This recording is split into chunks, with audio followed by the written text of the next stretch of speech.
Bien-aimés frères et sœurs, vous connaîtrez la vérité et la vérité vous affranchira. Ça, c'est pas moi qui le dis, c'est la Bible qui le dit. Mais moi, je vous dis mieux.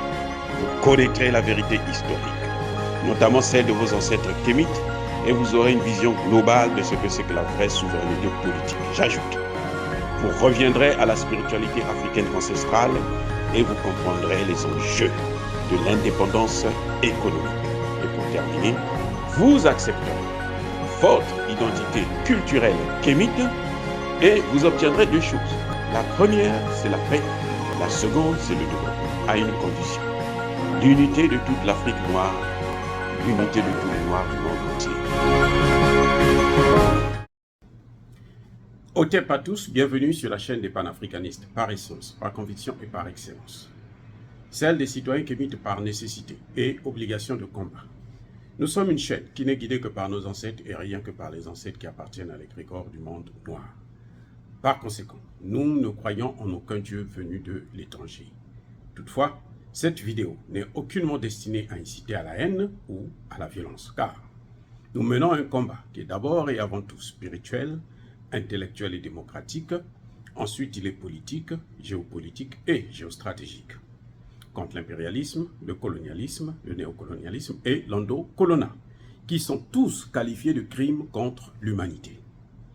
Nous menons ce combat sur la base du principe fondamental que nous avons hérité de nos ancêtres kémites, qui est celui de la Mahat, c'est-à-dire solidarité, vérité et justice.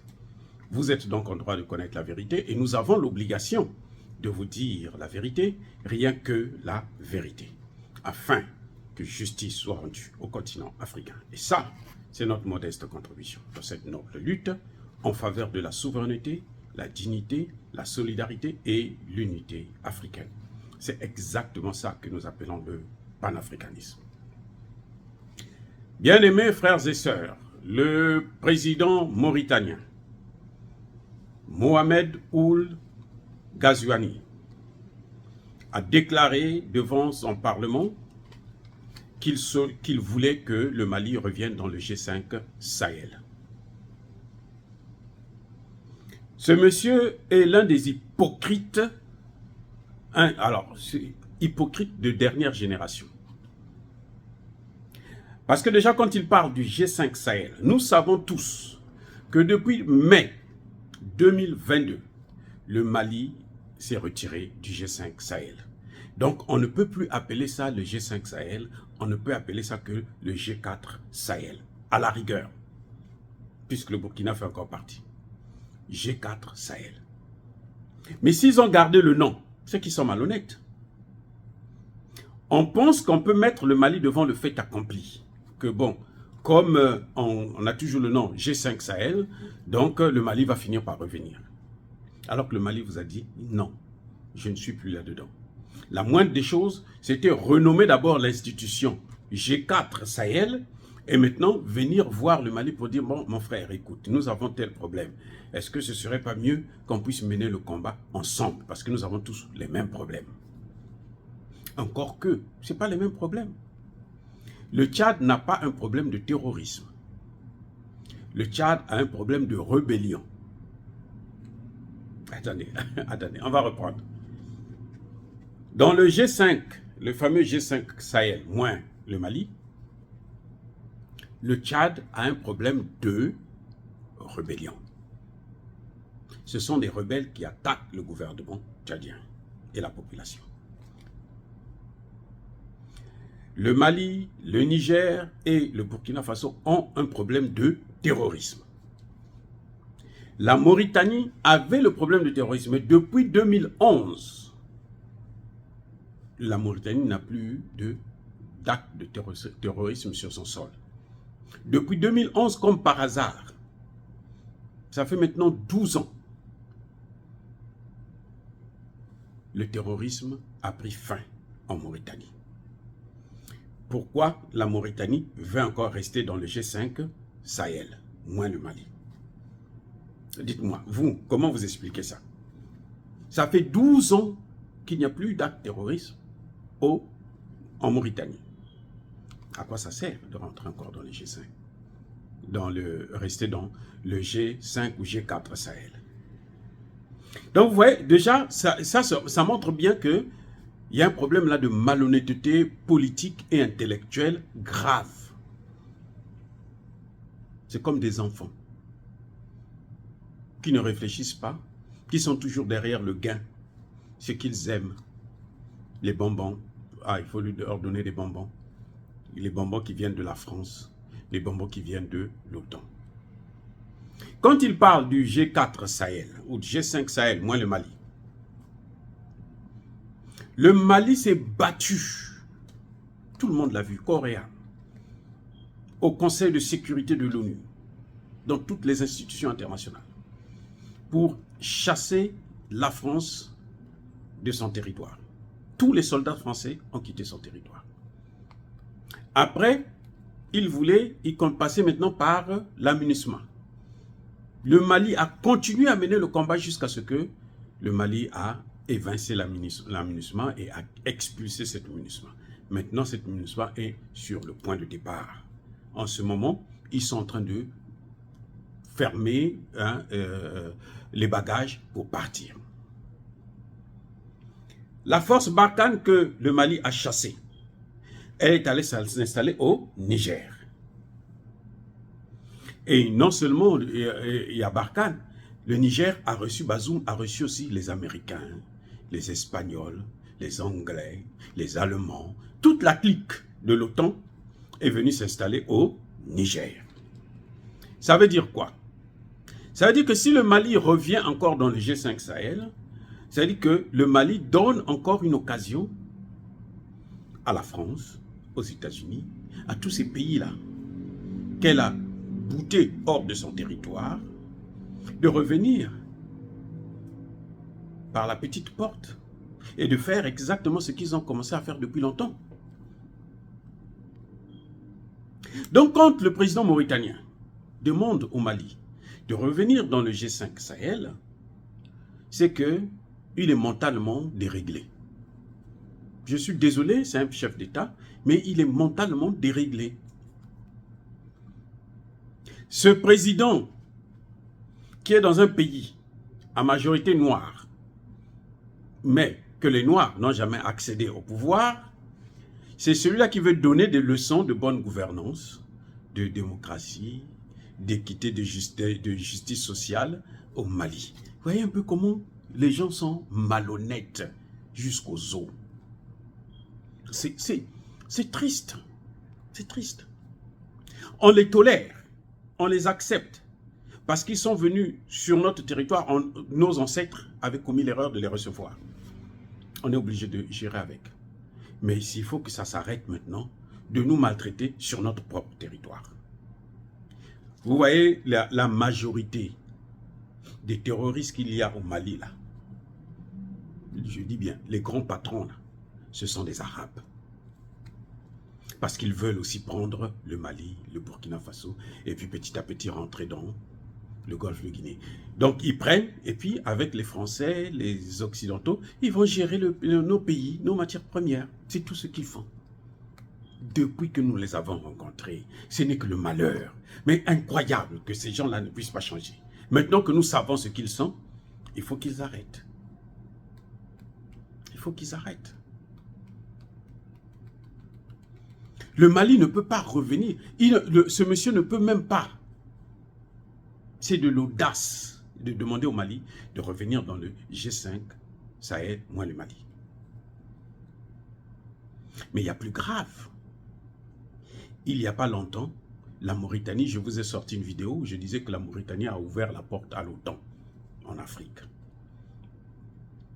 La Mauritanie a signé des accords au nom du fameux G5 Sahel avec l'OTAN, pour que l'OTAN puisse maintenant intervenir dans le G5 Sahel.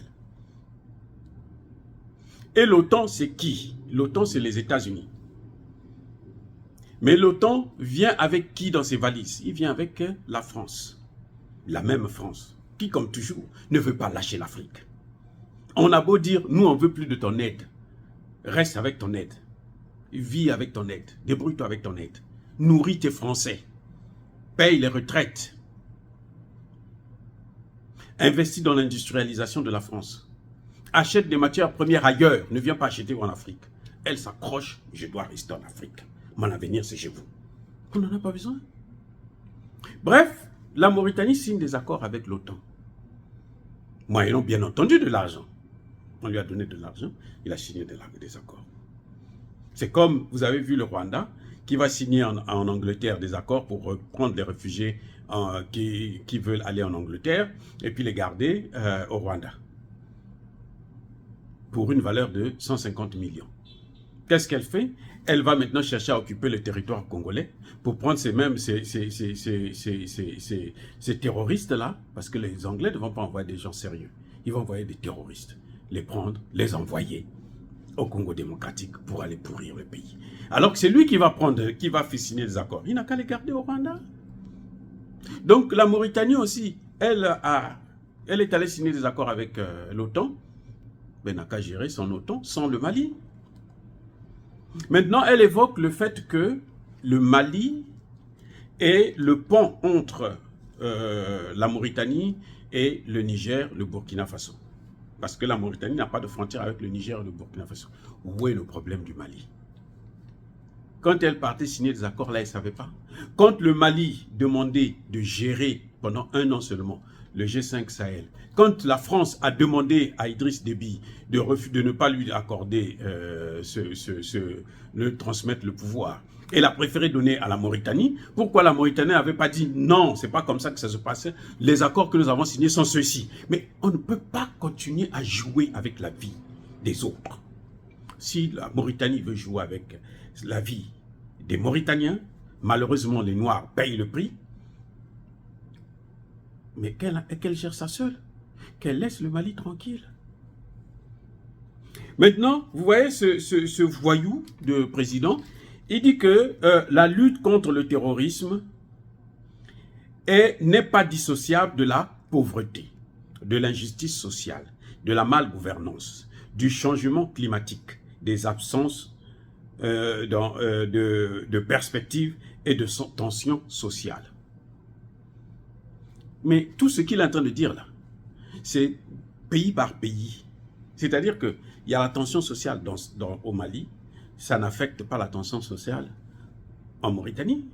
Ça n'a rien à voir. Si au Mali, il y a la mauvaise gouvernance, où est le problème de la Mauritanie? La Mauritanie ne fait même pas partie de la CEDEAO. Où est son problème? Quel est le rapport entre la bonne gouvernance et puis la lutte contre le terrorisme? C'est quoi le rapport? Au Mali, il y avait une vraie démocratie, une meilleure démocratie que celle de la Mauritanie, où les minoritaires gagnent toujours les élections comme par hasard, parce qu'ils sont trop intelligents et le pays n'avance pas, ne décolle pas. C'est quand même surprenant. Ils ne foutent rien, mais on vote quand même pour eux majoritairement. Alors que les Arabes ne sont même pas majoritaires. Non, il faut que ça s'arrête. La lutte contre la pauvreté. Donc, c'est la Mauritanie. Si le Mali rentre dans le G5 Sahel, alors là, le Mali va régler ses problèmes de pauvreté. C'est ça que la Mauritanie veut dire. C'est ça que Ghazouani veut dire. Mais il est malade ou quoi? Il a besoin d'aller dans un hôpital psychiatrique.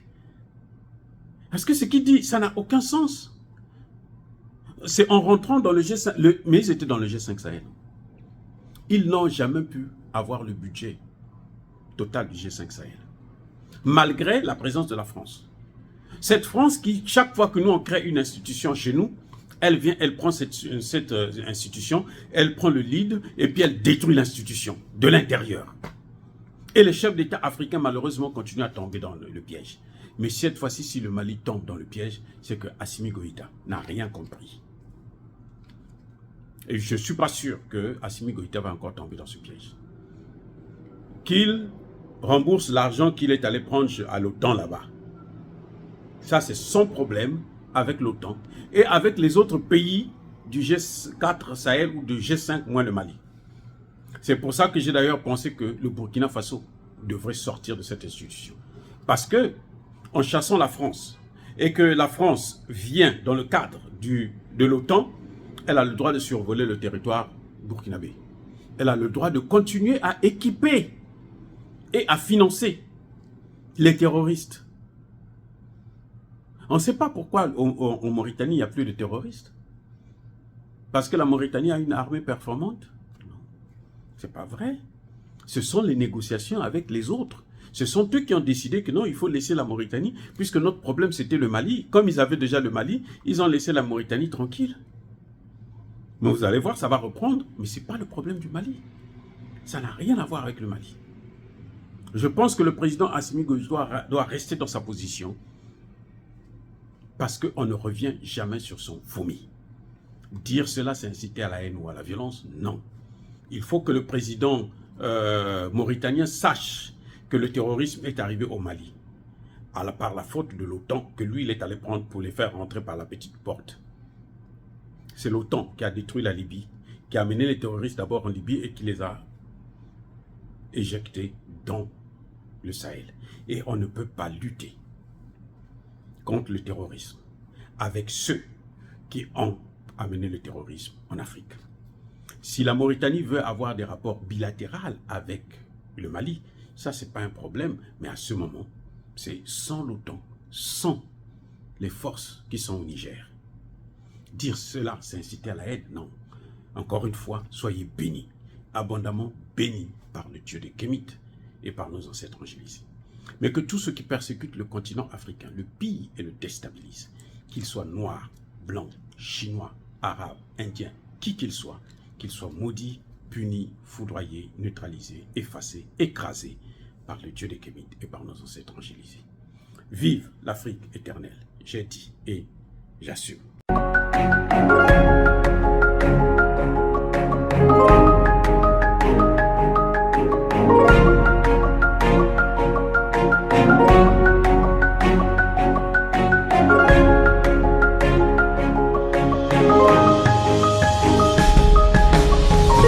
Eux, ils marchent par la foi et non par la vue. Mais moi, je vous conseille vivement de marcher par la connaissance scientifique et historique, notamment celle de nos ancêtres kémites, par les 5 sens et par l'intelligence. À vous, Apia.